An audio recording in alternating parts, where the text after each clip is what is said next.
Hello বন্ধুরা, good morning. আজকে একটা মিক্সড জৈব সার বানিয়ে তোমাদের দেখাবো, যেটা আমি আমার প্রত্যেকটা ফুল ফলের গাছে 40 থেকে 45 দিন পর পর টবের মাটিতে দিয়ে দিই। প্রথমে একটা গামলা নিয়ে নিচ্ছি, যেখানে প্রত্যেকটা সার দিয়ে মেশাতে আমার সুবিধা হবে। তারপর যে কোনো একটা কন্টেনার নিয়ে নিচ্ছি। এবার এই কন্টেনারের সাইজ অনুযায়ী প্রত্যেকটা সার আমি মেশাবো। প্রথমেই 2 ভাগ হাড় গুঁড়ো দিয়ে দিচ্ছি, তারপর 2 ভাগ শিং গুঁড়ো দিচ্ছি। শিং গুঁড়োটা দেখো একটু অন্যরকম দেখতে। আমরা এমনি যে শিং চাচাটা কিনি সেটা আর এটার মধ্যে একটু পার্থক্য আছে। আমি নতুন একটা দোকান থেকে কিনেছি বলে এটা দেখলাম একটু অন্যরকম। আগের যে শিং চাচাটা কিনি সেটা পাইনি বলে এটাকেই নিয়ে এসেছি। 2 ভাগ 2 ভাগ 4 ভাগ হলো।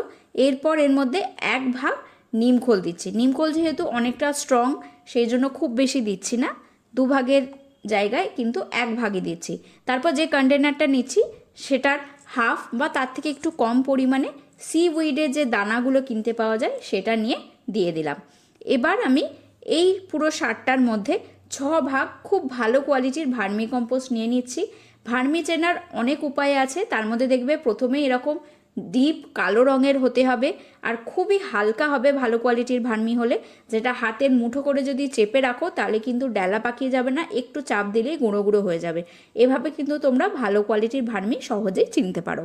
জৈব মিক্সার অনেকভাবেই বানানো যায়, আরও অনেক কিছু মেশানো যায়, যেমন ব্লাড মিল, লেদার মিল। কিন্তু আমি যেখান থেকে এই সারগুলো কিনতে গিয়েছিলাম সেদিন সেগুলো ছিল না বলে এ কটাই আমি পেয়েছি। বিশেষ করে লেবু গাছে তোমরা যদি ব্লাড মিল দিতে পারো তাহলে অনেক ভালো রেজাল্ট পাবে, কিন্তু সেটা কিন্তু সব জায়গায় পাওয়া যায় না। সেটা যদি না পাও, দেখবে যখন বাড়িতে মাছ মাংস আসে সেগুলোকে ধুয়ে যে জলটা পাওয়া যায় সেটাও যদি লেবু গাছে দিতে পারো তাহলেও অনেক ভালো উপকার কিন্তু তোমরা পাবে। তো যাই হোক, এই সারগুলোকে আমি খুব ভালো করে মিশিয়ে নিচ্ছি।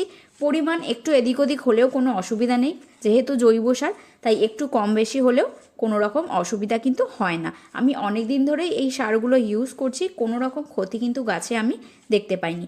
যেহেতু আমরা বেশিরভাগ টবেই গাছ করি, অনেক দিন ধরে এক টবে গাছগুলো থাকতে থাকতে কিছু পুষ্টির অভাব হয়, তাই জন্য মাঝে মাঝে যদি এই সারটা দিতে পারো তাহলে খুব ভালো হয়। এছাড়াও যেমন রেগুলার খোল জল দিই, গোবর সার, ভার্মি কম্পোস্ট মাঝে মাঝে দিই, সেগুলো তো দিতেই পারো। এগুলো দিলে গাছের হেলথে আরও বেশি তোমরা ইমপ্রুভমেন্ট দেখতে পাবে আর গাছগুলো খুব সুস্থ থাকবে। টবের মাটির ওপরে লেয়ারটা ভালো করে খুঁড়ে নিচ্ছি, আর টবের ধার বরাবরই সারগুলো দিতে হয়। ধারগুলো একটু বেশি করে খুঁড়ে নিয়ে সারগুলো দিয়ে দিচ্ছি, তারপর মাটির সঙ্গে খুব ভালোভাবে মিশিয়ে দেব। মোটামুটি 8 ইঞ্চির টবের জন্য 2 চামচ, তার বেশি হলে 3 থেকে 4 চামচও দিতে পারো। আর ছোট টব যেমন 5 ইঞ্চি বা 6 ইঞ্চি টবের জন্য 1 চামচই যথেষ্ট।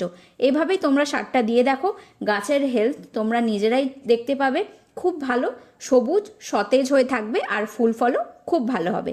যতটা পারি জৈব সারের ওপরই গাছ করার চেষ্টা করি। রাসায়নিক সারের তুলনামূলকভাবে দামও বেশি হয়, আর পরিমাণও যদি একটু এদিক ওদিক হয় তাহলে গাছ মরেও যেতে পারে, পাতা জ্বলে যায়, রুটস নষ্ট হয়ে যায়। সেই ভয়টা কিন্তু জৈব সারে সেরকম একটা নেই। তোমরাও চেষ্টা করবে জৈবর উপর দিয়ে গাছ করা, তাহলে মাটিও ভালো থাকবে আর পরিবেশেও সামঞ্জস্য বজায় থাকবে। তো আজকের ভিডিওটা এখানেই শেষ করছি, পরের ভিডিওতে খুব তাড়াতাড়ি দেখা হবে।